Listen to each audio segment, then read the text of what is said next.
Hi students. आज हम करेंगे थ्योरम नंबर 10.7। थ्योरम नंबर 10.7 है chords equal distant from the centre of a circle are equal length. देखो theorem number 10.7 में कहा गया है chords equal distant from the centre of a circle. Circle के सेंटर से कोर्स दे रखी है जो कि इक्वल दूरी पर है। हमें ये प्रूफ करना होगा कि वो इक्वल इन लेंथ है, मतलब लेंथ में इक्वली हमें प्रूफ करना है। तो चलिए पहले एक सर्कल बनाते हैं।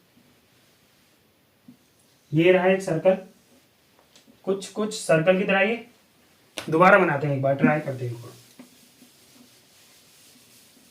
एक और बार ट्राई करते हैं।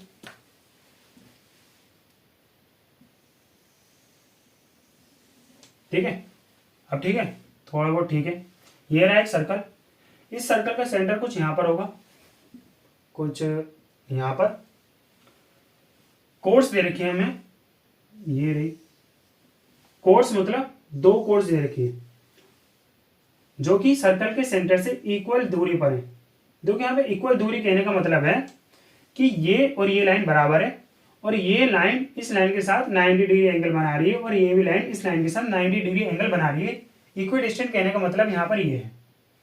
इतना आया समझ। अब यहाँ पर देखो हम नेमिंग दे देते हैं। इस सर्कल के सेंटर को ओ नाम दे देते हैं, इसे एम नाम दे देते हैं, इसे एन, और इन कोर्स को ए बी और सी डी। ठीक है, अब गिवन लिखते हैं हमें क्या क्या चीज गिवन है। हमें गिवन है a circle with centre O,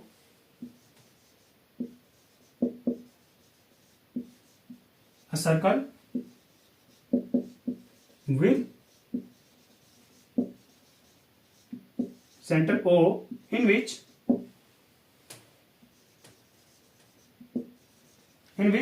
O M बराबर है ओ एन के। और हम ये भी ले सकते हैं एंगल ए एम ओ बराबर है एंगल सी एन ओ के, और ये बराबर है 90 डिग्री के। ठीक है, ये चीज हमें गिवन है। टू प्रूफ, हमें प्रूफ क्या करना है यहाँ पर। हमें प्रूफ करना है chords are equal in length, मतलब ए बी बराबर है सी डी के। हमें प्रूफ करना है ए बी बराबर है सी डी के, ये हमें प्रूव करना है। देखो प्रूफ से पहले हम कंस्ट्रक्शन करेंगे। यहाँ पे बिना कंस्ट्रक्शन के सोल्व ही नहीं होगा। कंस्ट्रक्शन क्या करेंगे, कंस्ट्रक्शन हम ये करेंगे, इस ओ ए को और ओ सी को ज्वाइन करेंगे। ज्वाइन ओ ए एंड ओ सी। इसे ज्वाइन करने से क्या होगा सर, सोचो एक बार, इसे ज्वाइन करने से क्या होगा। हमें देखो कोर्स को इक्वल लाना है, तो कैसे इक्वल लाएंगे। इन्हें ज्वाइन करने से आगे क्या होगा। देखो इन्हें ज्वाइन करने से ये होगा, हम क्या करेंगे, इन दोनों ट्रायंगल को कॉन्ग्रुएंट प्रूव कर देंगे। जब हमने एक बार इन दोनों ट्रायंगल को हमने कॉन्ग्रुएंट प्रूव कर दिया, तो हम कह सकते हैं एम बराबर है सी एन के। देखो एक बार कॉन्ग्रुएंट प्रूव करो, आओ प्रूफ पे चलते हैं। प्रूफ, हम आते हैं in triangle A O M and triangle C O N में ट्रायंगल ए ओ एम की ओ ए साइड बराबर है ट्रायंगल सी ओ एन की ओ सी साइड के। सेम रेडिया है, रीजन के लिखेंगे सेम रेडिया है। किसी भी सर्कल की रेडिया सेम होती है ना भाई, सेम रेडिया है। और ओ एम बराबर है ओ एन के, ये हमें गिवन है। ओ एम बराबर है ओ एन के, ये चीज हमें गिवन है। और एंगल ए एम ओ बराबर है एंगल सी एन ओ के। इसका रीजन क्या देंगे, या तो गिवन लिख दो या फिर लिख दो ईच 90 डिग्री। दोनों क्या है, 90 डिग्री है। देयरफॉर इसी वजह से हम कह सकते हैं कि triangle A O M congruent है किसके, ट्राइंगल सी ओ एन के, by RHS congruence rule. RHS congruence rule. RHS क्यों कहा गया?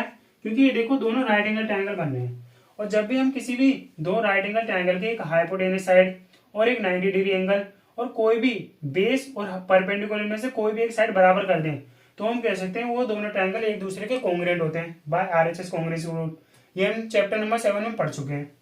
ठीक है, जब ये दोनों ट्रायंगल एक दूसरे के कॉन्ग्रुएंट प्रूफ हो गए तो हम कह सकते हैं सो, इसलिए एम बराबर होगा CN के,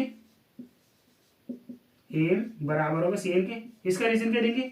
bye CPCD, corresponding parts of congruent triangles by CPCD। अब ये देखो एम और CN को क्या हम इस तरीके से लिख सकते हैं, होल करके हाफ ऑफ AB बराबर होगा हाफ ऑफ CD के। ऐसा क्यों लिखा? क्योंकि ये देखो जब भी किसी सर्कल के सेंटर से कोई भी परपेंडिकुलर लाइन किसी कोड के ऊपर गिरती है तो वो इस कोड को दो इक्वल पार्ट में डिवाइड कर देती है, हमने थ्योरम में पढ़ चुके हैं। तो हम जब ये परपेंडिकुलर लाइन गिरी है तो हम इसे ऐसे लिख सकते हैं, एम बराबर है BM के और ये बराबर है हाफ ऑफ AB के, हाफ ऑफ AB के। भाई एम क्या है? AB का आधा ही तो है। BM क्या है? AB का आधा ही तो है। तो एम को हमने यहाँ पे क्या लिख दिया? Half of AB। ऐसे ही CN क्या है? हाफ ऑफ CD तो इसलिए हमने CN को क्या लिख दिया? Half of CD। दोनों तरफ हाफ है, हाफ से हाफ कैंसिल हो जाएगा, यहाँ पर आएगा सिंपल AB बराबर है CD के। और ये हमें प्रूव करना था, ये हो गया है हैंस प्रूव्ड, हैंस प्रूव्ड। तो ये हो चुकी है आपकी थ्योरम नंबर 10.7। मिलते हैं अगले लेक्चर में जिसमें हम करेंगे थ्योरम नंबर 10.8। तो तब तक के लिए पढ़ते रहिए।